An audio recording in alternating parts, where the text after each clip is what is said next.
Bonsoir à toutes et à tous, je suis ravi d'être parmi vous. Nous sommes le mardi 25 juin, soyez les bienvenus sur Monaco Info et voici les titres qui seront développés. Nous ferons un point sur les commerçants du Larvoto impactés par la météo capricieuse du moment. Ils nous empêchent de dormir, ils nous démangent, ponctionnent notre sang et parfois sont porteurs de maladies entre la chikungunya, la dengue, Zika, sans parler du paludisme sur le continent africain. Le moustique est étudié de très près en ce moment sur Monaco. Le Théâtre Princesse Grace vient de présenter sa programmation. Ce sont près de 30 pièces de théâtre avec de grands noms tels que Michel Boujna, Laurent Deutsch, Yvan Attal, Gérard Darmon, Sophie Marceau, François Berléand et j'en passe. Nous recevrons Françoise Gamerninger pour nous parler de cette saison éclectique. Le parrain de la No Finish Line, Yacouba Ouattara, a fait une belle rencontre ce mardi. Le jeune Aziz opéré au centre cardio-thoracique grâce à une partie des fonds récoltés lors de la traditionnelle course pour la bonne cause de novembre dernier. Clap de fin pour les festivités de la Saint-Jean qui se perpétuent sur 2 soirées et 2 lieux, du Palais Princier à la Place des Moulins. Le 25 juin est la journée des gens de la mer. Nous recevrons David Gamba, le chargé de prévention et recyclage des déchets auprès de la SMA. C'est aussi un marin aguerri pour nous parler de l'état de la Méditerranée. Et enfin, vous découvrirez l'exposition éphémère de 2 étudiantes à l'École supérieure d'art plastique du pavillon Bozio, une véritable invitation au voyage. On commence ce journal par ce temps très instable qui touche la principauté depuis plusieurs semaines. Une météo pluvieuse qui impacte fortement les restaurateurs et les commerçants du Larvoto. Justin Adel et Alexandra Marangoni se sont rendus sur place pour prendre la température. Reportage. Fin juin, la plage du Larvoto est vide. Seuls quelques courageux passent outre le mauvais temps. Et si personne n'est sur la plage, ce n'est pas mieux sur les terrasses des restaurants et dans les commerces. Avec un ciel très instable, le début de saison est en grande partie gâché pour la plupart. Oui, c'est très compliqué. Parce qu'il ne fait pas beau, dès qu'il n'y a pas de soleil ici, il n'y a personne sur la plage. C'est très compliqué. On n'arrive pas. La saison ne démarre pas. Il y a quand même une baisse de l'affluence avec le mauvais temps, les nuages, la pluie. C'est vrai qu'on observe une baisse quand même de la fréquentation, surtout à la plage malheureusement. Ici, avec la moitié de l'exploitation du restaurant qui est en terrasse, donc comme vous voyez, on a un gros impact par rapport à ça. Moi, ça fait 5 mois que je suis à la direction de Giacomo, mais j'ai eu, par rapport à un peu des échanges qu'il y a eu avec des autres collègues commerçants, on a une grande différence par rapport à les années précédentes. Une perte considérable, car oui, la fréquentation a été divisée par 2 par rapport à l'année dernière, ce qui est actuellement irrattrapable. Pour rattraper, la saison en fait elle est courte, parce que la saison c'est juillet-août tout juste. Donc rattraper sur 2 mois tout ce qui a été perdu avant, parce que mai et juin peuvent être de bonnes saisons, une bonne clientèle, ce sera très délicat. Ce qui est perdu pour ma part, je pense. Parce que la saison, elle devrait déjà être commencée. Juillet, août, il y a les vacances scolaires. Septembre, l'école reprend. C'est plus du tout la même chose. Et pour couronner le tout, des pluies sableuses. À répétition ces dernières semaines, le contenu de ces précipitations est venu perturber l'organisation des salariés. Car en plus de devoir effectuer des tâches quotidiennes, un nettoyage intensif du mobilier s'ajoutait à une charge de travail déjà considérable. Sur les tables surtout, ça laisse pas mal de traces, sur les beds aussi. Après, il pleut, il faut enlever, il faut remettre, il faut redresser. Donc c'est vrai que c'est un peu plus compliqué. Bon, après, on s'adapte toujours et puis l'équipe, elle est là et on a conscience que ça fait partie aussi du boulot. On était payé à nettoyer en fait. Maintenant, au lieu de servir les gens, on devait nettoyer, que ce soit les transats, les parasols, les tablettes, les chaises. Tout le monde passait presque des journées entières à faire le nettoyage, malheureusement. Pour tous, la saison pourra enfin commencer dès la semaine prochaine avec le retour d'un grand soleil et d'une vague de chaleur. Et que ce soit du côté du Larvoto ou dans les autres quartiers de Monaco, les soldes d'été vont démarrer demain et se poursuivront jusqu'au 10 août. Profitez également du retour du Monaco Sunday Experience avec l'ouverture d'une centaine de commerces tous les dimanches cet été. L'ensemble des boutiques du Métropole Shopping Center, du One Monte Carlo, de Monacoville et du Larvoto, ainsi que certaines enseignes situées au Parc Palace ou dans les quartiers du boulevard des Moulins et de la Condamine, vous proposent une expérience shopping 7 jours sur 7. Pour plus d'informations, rendez-vous sur le site monacosundayexperience.com. Et qui dit été dit moustique. Tigres la journée et les moustiques traditionnels la nuit. Pour se protéger des maladies transmises par ces moustiques, des mesures sont indispensables. Le gouvernement princier a mis en place un système de pièges afin d'analyser les éventuels porteurs de maladies. Un reportage de Vanessa Dessy sur des images d'Alexa Vial. Les moustiques ne sont pas seulement de simples nuisances estivales, ils peuvent être porteurs de maladies en raison de leur capacité à transporter et à transmettre des agents pathogènes lorsqu'ils piquent. Il y a de plus en plus de virus qui sont transportés par des moustiques.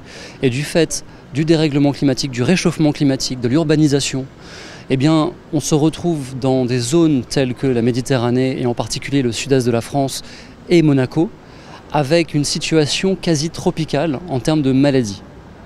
Ça signifie qu'il faut s'adapter à ce nouveau contexte épidémiologique. La question est simple.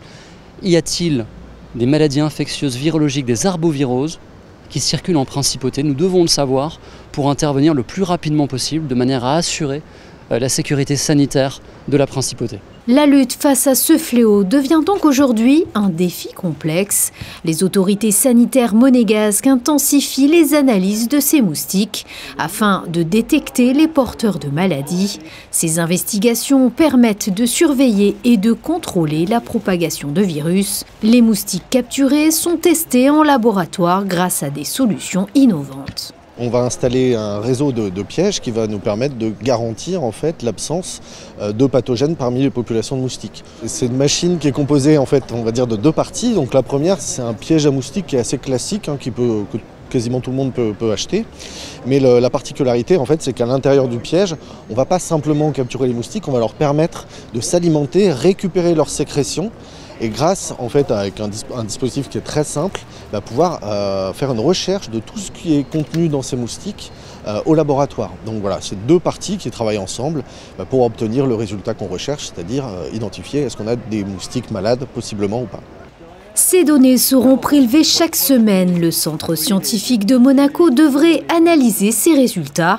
En comprenant mieux les menaces potentielles, le gouvernement princier pourra réagir de manière proactive et efficace. Le Théâtre Princesse Grace vient de présenter sa programmation pour 2024-2025. Près d'une trentaine de pièces seront proposées tout au long de l'année. Pour nous développer tout cela, nous sommes avec la directrice des affaires culturelles, Françoise Gamerninger. Bonsoir. Bonsoir Fabien. C'est une belle programmation que vous nous proposez avec 28 rendez-vous tout au long de la saison, les mardis et les jeudis essentiellement.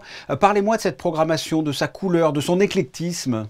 Alors de sa couleur, elle est à la couleur de la littérature et puis aussi des nouveautés et de la création artistique théâtrale actuellement sur la scène parisienne. On parlait d'éclectisme là à l'instant avec du classique comme Richard III ou complètement contemporain comme par exemple Paloma au pluriel. Ça va être très varié là. Hein. Oui, c'est très varié. C'est un souhait de faire à la fois bien découvrir les classiques, mais également d'avoir des créations contemporaines et notamment Paloma au pluriel est quand même un fait assez exceptionnel sur cette scène du Théâtre Princesse Grace. Et c'est une vraie performance d'acteur que d'avoir tous ces personnages féminins que l'on va découvrir au fur et à mesure du spectacle. Mais que faudrait-il retenir ? Vous avez des coups de cœur par exemple ? Ce que je peux dire, c'est qu'on va ouvrir la saison avec un Don Juan tout à fait exceptionnel de Masha Makayev et donc un texte classique avec une création scénographique très contemporaine. Ensuite, on va également avoir un adieu sur scène, adieu de Michel Bougenat, qui a tenu à venir faire ses adieux sur cette scène du Théâtre Princesse Grace. Donc je pense que ça va être à la fois un moment humoristique et puis avec un petit pincement au cœur également. Il va y avoir beaucoup d'émotions ce soir-là. On a une très grande production avec la Comédie Française sur une adaptation du roman de Jules Verne, 20 000 lieues sous les mers, où nous avons à la fois des marionnettes et puis une grande partie des acteurs de la troupe du Français qui vont venir au Grimaldi Forum pour une production extraordinaire. Ce spectacle qui est à la fois pour les adultes mais aussi pour les enfants et qui va nous raconter l'histoire extraordinaire de ce roman fantastique de Jules Verne. Puis il va y avoir de grands noms tout au long de la saison. Michel Bougenat, Laurent Deutsch, Yvan Attal, Richard Berry, Gérard Darmon, Michel Faure, Régis Laspalais, Stéphane de Grotte, Sophie Marceau et François Berléand. Vous allez faire venir du beau monde là, hein ? Oui, Mais il n'y a pas de difficulté à faire venir ces grands artistes en principauté parce que notre théâtre Princesse Grace, qui est le théâtre national, est une référence pour eux et ils viennent toujours avec grand plaisir pour jouer devant le public monégasque. Vous exportez au Grimaldi Forum, vous proposez aussi une projection ciné en partenariat avec l'Institut Audio et vous accueillez une nouvelle fois les rencontres philo. Oui, alors nous tenons d'une part à ce que ce théâtre soit la maison des mots et de la philosophie. Donc bien évidemment, les rencontres philo partagent cette maison. Mais nous avons aussi à cœur de l'ouvrir sur de nombreux projets pédagogiques, à la fois avec l'Académie de musique Régnier 3 Musique et Théâtre, que nous accueillons sur cette scène, mais également le pavillon Bozio qui vient faire des ateliers de scénographie. Comment est-ce que vous procédez pour préparer votre saison? Parce que c'est un travail de longue haleine et tout au long de l'année, hein, j'imagine. Eh bien, je me tiens informée de tout ce qui se fait, bien évidemment, en France. Je vais voir certaines pièces, je lis beaucoup de critiques. Et puis, je suis toujours une vision politique, culturelle pour ce théâtre. Parce que j'ai à cœur de faire découvrir au public à la fois des textes, mais aussi des nouvelles mises en scène. Par exemple, cette année, pour la deuxième fois, on va accueillir le texte de Yasmina Reza, Art, mais avec d'autres acteurs comme François Morel. Donc ça va être un grand moment. Mon souhait est de faire découvrir tout ce qui se fait de mieux, je dirais, sur cette petite scène du théâtre Princesse Grace et le public nous en est reconnaissant. Voilà ce que l'on pouvait dire de la saison prochaine du Théâtre Princesse Grace, avec en ouverture Don Juan de Molière le jeudi 3 octobre, pour s'achever par un château de cartes avec Gérard Darmon et Horatica le 13 mai. Pour en savoir plus sur cette programmation, je vous invite à aller sur le site du tpgmonaco.mc. Merci Françoise Gamerdinger. Merci Fabien, à très bientôt. La No Finish Line qui a lieu en novembre chaque année permet de récolter des fonds pour les enfants malades et défavorisés. Et ce mardi, Justa Adel et Alexandra Marangoni ont pu suivre la rencontre entre Yacouba Ouattara, parrain de la NFL, et le jeune Aziz, récemment opéré au centre cardio-thoracique grâce à une partie de l'argent récolté lors de la dernière édition de l'événement. Une belle rencontre à découvrir dans ce reportage. C'est un élan de solidarité. Aziz, jeune Ivoirien, s'est fait opérer la semaine dernière suite à une malformation cardiaque. Une opération qui a pu avoir lieu grâce à la collaboration de différentes entités. Le Monaco Collectif Humanitaire est une grande chaîne de solidarité, donc c'est vrai que nous, à la direction de la coopération internationale, on réceptionne les dossiers et puis on les transfère, on les analyse, on les transfère. Donc là, ce dossier a été transféré à la Croix-Rouge monégasque qui ensuite a mis tout en place pour que cet enfant puisse venir au centre cardio-thoracique, être opéré. Et puis pour dire que la chaîne de solidarité est très grande, c'est qu'il a même fait un petit passage à l'hôpital Lanval aussi pour soigner ses caries dentaires avant de venir se faire opérer du cœur à Monaco. Yacouba Ouattara, capitaine de la Rocati mais parrain de la No Finish Line, lui a rendu visite pendant plus d'1 heure, tout en sachant que l'opération a été financée grâce à une partie des gains de la dernière NFL.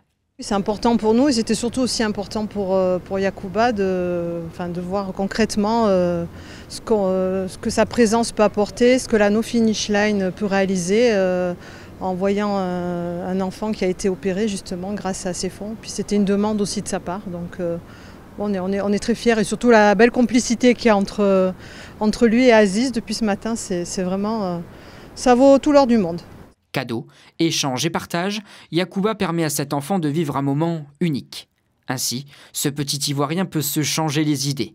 Pour ce papa de 3 filles, contribuer au bonheur d'un enfant dont la vie est forcément différente des autres est une action très importante. C'est des moments magiques pour lui qui vit un truc qui n'est pas évident. C'est cool de venir et essayer de lui apporter un petit sourire. Chaque année, plusieurs enfants dans le monde ont la joie d'obtenir l'aide et le soutien dont bénéficie Aziz. Et cela reste possible grâce à la mobilisation de tous. Comme chaque année, la Saint-Jean est célébrée en principauté. Des groupes folkloriques dont la Palladienne de Monaco et la chorale Oucantine d'Arroca animent la soirée dans le quartier de Monte-Carlo. Ces festivités sont organisées par le Saint-Jean Club avec le soutien de la mairie de Monaco. Reportage de Vanessa Dessy et Alexandra Marangoni. C'est Célébrée le 24 juin, la Saint-Jean est une fête traditionnelle d'origine païenne devenue fête chrétienne. Elle marque le solstice d'été, le jour le plus long de l'année. Dans la tradition chrétienne, elle honore Saint Jean-Baptiste, cousin de Jésus et prophète. En principauté, cette coutume remonte à près d'un siècle. La Saint-Jean ici, place des Moulins, elle était essentiellement faite, elle a été faite il y a longtemps, 100 ans, par les habitants qui y habitaient. Il n'y avait pas le Continental, il n'y avait pas ici, c'était un peu la campagne. Et il y avait le feu de joie a toujours existé. Et donc les gens faisaient le feu, chacun amenait son écho, qui le vin, qui les farcis, qui les barbajoins. Et puis après, bon, c'est sûr que pendant la guerre, tout ça, ça s'est arrêté. Et après, dans les années 50, ça a repris. Et heureusement que la mairie a mis son nez dedans, parce que c'est grâce à elle, disons, que tout a été magnifié. Christ, soleil sans déclin, lui qui vit et règne pour les siècles des siècles. Amen. La Saint-Jean, c'est surtout la fête du feu et de la lumière. Un feu de joie est allumé dans la soirée du 24 juin, place des Moulins. Des groupes folkloriques, dont la Palladienne de Monaco et la chorale U Cantin da Roca animent les festivités. Mais avant cela, la procession se rend en l'église Saint-Charles afin d'assister à une cérémonie religieuse. En principauté, la Saint-Jean est donc l'occasion de rassemblements festifs. C'est un moment de joie et de convivialité qui rassemble toute la population monégasque. C'est la tradition, il faut la maintenir, la préserver, notre patrimoine. Et donc c'est essentiel d'être présent et de participer à ce genre d'occasion. C'est très beau, ça rappelle toute mon enfance parce que j'ai fait partie de la Palladienne, donc c'est de beaux souvenirs. Et puis les enfants que je garde qui en plus la petite danse, donc pour moi c'est magnifique. Ils sont tous très beaux, c'est une bonne ambiance, ça fait plaisir d'être là et voilà, c'est perpétuer les traditions monégasques qui nous sont chères. J'avoue sincèrement et très modestement que c'est la première fois que je viens. Et je voulais voir un petit peu ce que c'était, comment ça se passait. Bon, c'est bien, on respecte les traditions monégasques. C'est bien, ça fait un petit air d'ancien temps, on va dire. À Monaco, la Saint-Jean, par ses traditions et ses festivités, incarne l'esprit de communauté et de joie partagée.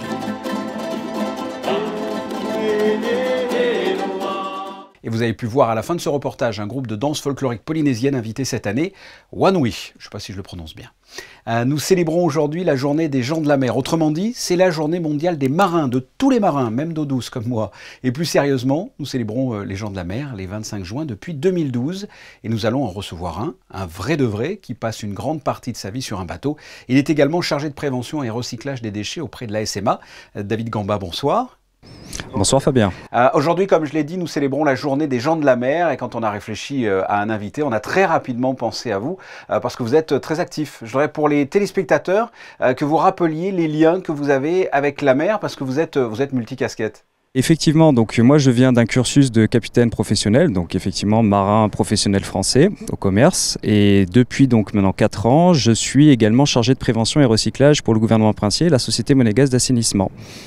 C'est important pour vous une journée comme celle-là, une journée des gens de la mer? Eh ben, effectivement, parce que si on y réfléchit un petit peu, c'est une manière de mettre en valeur en fait beaucoup de personnes qu'on ne voit pas souvent en fait, parce que c'est vrai que de base nous sommes des terrestres. Les gens de mer en fait, on a tendance à l'oublier, mais c'est des personnes qui sont primordiales dans nos sociétés, que ce soit dans le tourisme, que ce soit dans le commerce, que ce soit dans le yachting en tout cas, qui est très important en principauté de Monaco. Les gens de mer en tout cas représentent une grande population et c'est très important de pouvoir les représenter, surtout que pour certains d'entre eux, ils ont des métiers extrêmement pénibles, je pense notamment à la pêche. Vous êtes justement le président fondateur de la Fédération monégasque de pêche sportive et vous êtes habilité à baguer les thons rouges. Quel est votre constat dans cette zone de Méditerranée? Comment se porte le thon rouge par exemple qui était malmené il y a quelques années? Alors le constat est très très positif, c'est-à-dire qu'effectivement on assiste à un renouveau de cette espèce, c'est-à-dire qu'on... Les actions qui ont été entreprises, en tout cas, ont mené leur action. Alors, il se pourrait effectivement qu'on ait été aidé un petit peu, ça paraît contre-productif de dire ça, mais qu'on ait un petit peu été aidé par le réchauffement climatique, qui a permis d'avoir peut-être une survie des larves un peu plus efficace, qui a permis quelque part de sauver l'espèce.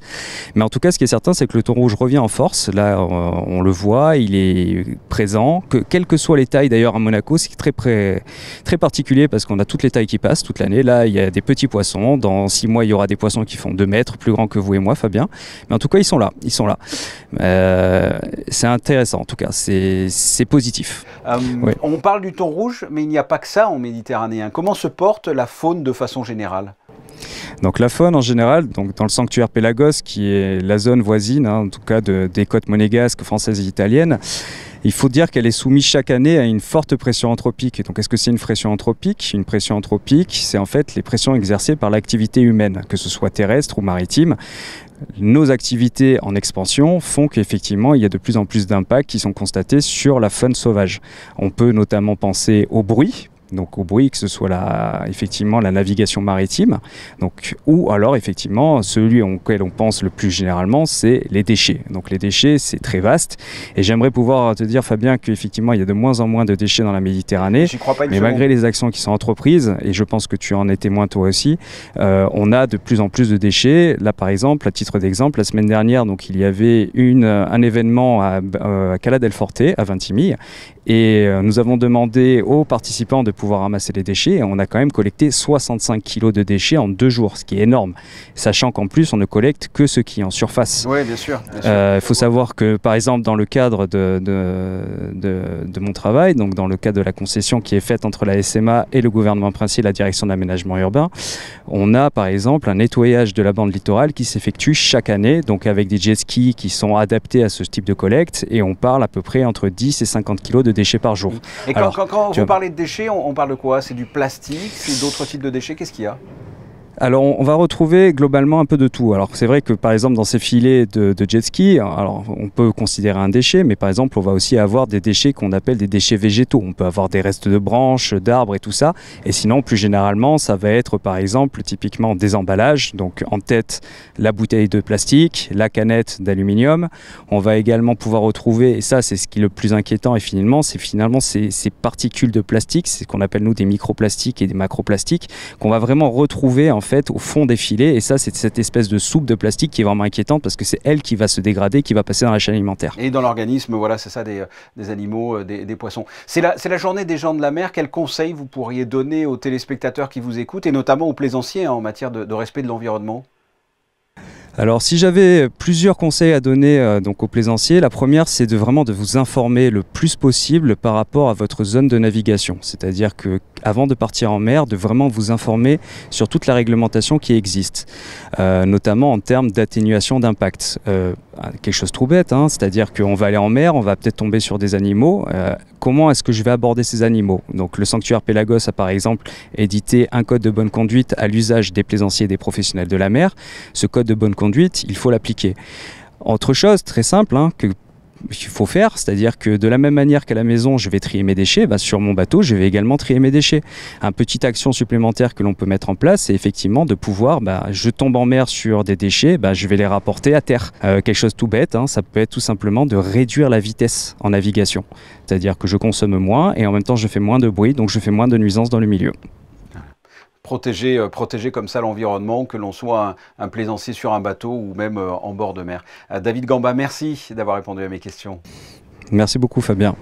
C'est une remise de diplôme très spéciale qu'ont vécu et ont fait vivre 2 étudiantes de master du pavillon Bozio. Pour la fin de leur cursus, les jeunes artistes de l'École supérieure d'art plastique ont pu s'exposer au quai le temps d'une soirée. Une véritable invitation au voyage dans leur univers. Et Yannick Debever et Alexandra Marangoni y étaient. Reportage. Plus qu'une exposition, Maria Magdalena et Anna ont proposé ce mercredi au quai une découverte de leur univers. L'art de Maria Magdalena peut se définir par la déstabilisation constante entre le confort et l'inconfort, un concept que l'artiste d'origine moldave puise dans son vécu personnel. Ça vient de mon propre expérience avec l'immigration que j'ai vécue à l'âge de 14 ans.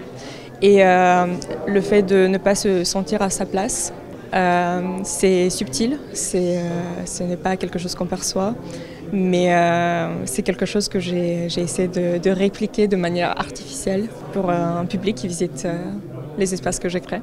L'expérience que fait vivre Maria Magdalena conditionne les spectateurs qui se dirigent ensuite vers le monde de sa camarade Anna, fait d'images en argentique, aussi négligeables qu'intéressantes, aussi fragiles que profondes.